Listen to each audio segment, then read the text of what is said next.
The Daily Code Snippet. Today we will look at an actual WebVTT file and its formatting. We're doing something a little different for our episode of the Daily Code Snippet, and what we're going to do is take a closer look at the WebVTT file. And so we have a WebVTT file open from yesterday's video in our text editor. I'm on a Macintosh computer, so we're open in text edit. And you can see that this file follows the format that we discussed yesterday, where it has the title of the type of file here right at the top, WebVTT. And you can see that each queue is separated by a required blank line. So this is really important that you have this blank line underneath the WebVTT and between each queue. And so each queue has the optional identifier. It also has a timestamp within this particular format with these arrows in between. And each timestamp goes all the way down to milliseconds, rounded to 3 digits. And in the first caption, you see that the voice is indicated by this V code. So you have an opening tag V and it says instructor, and if you know the name of the person, you can change that to the name of the person that's speaking, and then it has a closing tag with the /. And if we look down, we see that there's a total of 34 queues. It ends with our presented by Designers Learn Code. You can see that the video length is about 1 minute and 53 seconds and 62 milliseconds. So, and you can see that each caption is short. It's generally a short phrase, and the time stamping will follow.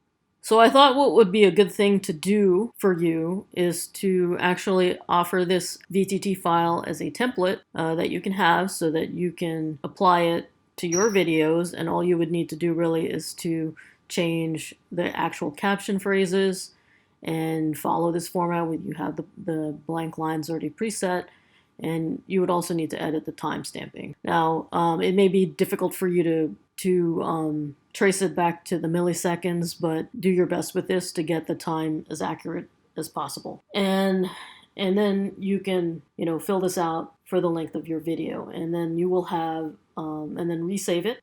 Keep this file as a template, and resave it for each of your projects that require a VTT file for accessibility. Now, there are other ways of getting a VTT file that aren't so tedious, and generally they involve using a service. And there are 2 transcription services that I like to use personally. These are by no means the only transcription services available to you, but these are the ones that I've used with enough frequency that I can say that I would recommend them. And the first transcription service is Otter Ai. So Otter Ai, as the name implies, is an artificial intelligence that's used to produce transcriptions. And it's fairly accurate. I would say that the output is pretty good, but generally involves a little bit of editing. So, it runs into trouble depending on your voice and accent and how clearly you're speaking, or the person that you're trying to transcribe is speaking. So there are some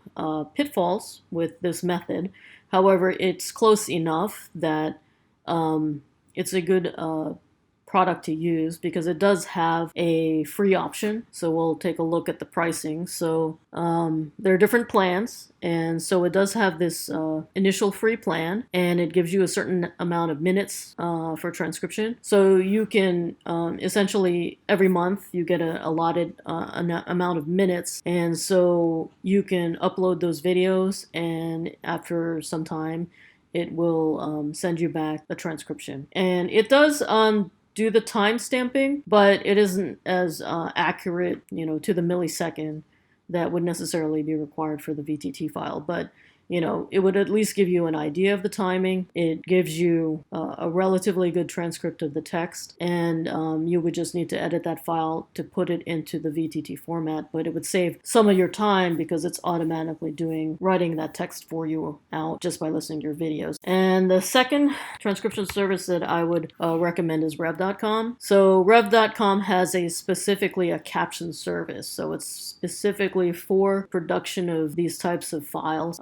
There are actually other types of files, but I mainly focused on the VTT file because it's the one that is most compatible, and it is the one that I think that for web that you're for the most part going to be using at this time. Now, things may change in a year or two, the web changes, but for now, WebVTT File will be actually the go-to for web caption. So if you wanted to do captioning with rev.com, you can see that they have different options here. So they can just do a general transcription, they can do captions, or they can also do foreign subtitling. So we're going to look at the caption option, and you can see that the price isn't terrible. I mean, it's $1.25 for a minute. I mean, my videos are only at most 3 or 4 minutes. The majority of them are only about 2 minutes. So for $2.50, I don't have to create the VTT file myself. I can just pay this service and they'll do it for me. It'll be in the appropriate format. So for a lot of you, this may be a great option if you have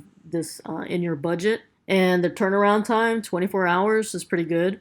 If your video is very short, like mine are, their turnaround time for my video was only 4 hours. And they'll even have an expedited option for 2 hours, and that expedited option was only $1 more. So if you really need something done quickly, it's possible, and it's not going to break your budget. So I think this is a great option if you really don't have the time to sit there and try to caption your own video and worry about the timestamping to the millisecond. So, and what they do is, well, the difference between rev.com and Otter is that Rev actually uses professional transcriptionists. So these are human beings doing the captioning. So that is why their accuracy is much better than the machine, because these are actual people who are trained to do this.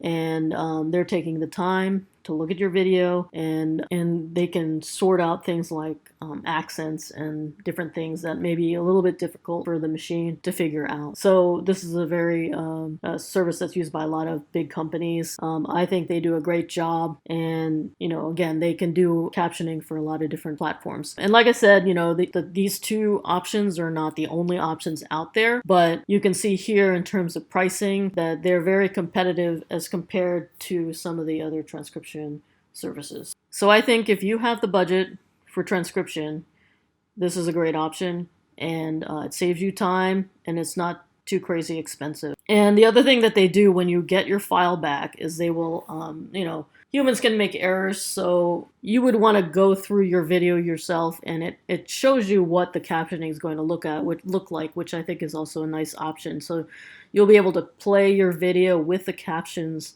and you can go in here and edit anything that maybe they missed or didn't quite get right. And so you'll edit anything. I have to say that in the video that I was sent, I didn't notice anything particularly wrong. And then once your file is to your satisfaction, you can then export it into the format that you need. And of course, in our case, we're going to do a .vtt. So they guarantee 99% accuracy. I've kind of found that they are pretty good with that estimate. The transcriptions that I've gotten from rev.com, I've done much longer videos. I've done some of the course videos that I produce that may be over an hour long with them, and they do a great job. It's much better than the artificial intelligence. It's also much more expensive, but again, trying to do transcription yourself is a bit of a tedious job. So, if you don't have the time to spend to do this yourself, I think a combination of using Otter.ai and rev.com are a good option for everyone to use. And this way we can make sure the web is accessible for everyone. We don't want to be excluding people who have disabilities from our content. And it also helps you because, the web, it favors accessibility for all.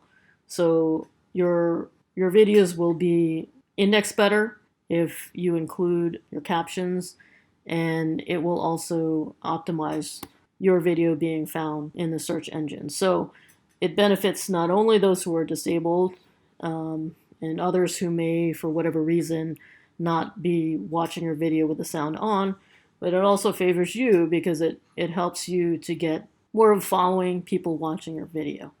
So I think accessibility is an important issue. I tend to talk about it a lot in my videos, but and that's because I believe that it is an important thing that we all need to be doing to make the web more accessible to everybody. So again, below the video, this YouTube video of the Daily Code Snippet, I'm going to be providing a link, and if you click on that link, you'll be sent to where you can sign up to get a copy of the template file so that you have it. If you choose to do things manually, I think it'll be a great resource for you to have. Or, you may decide that for future you may just do these two services.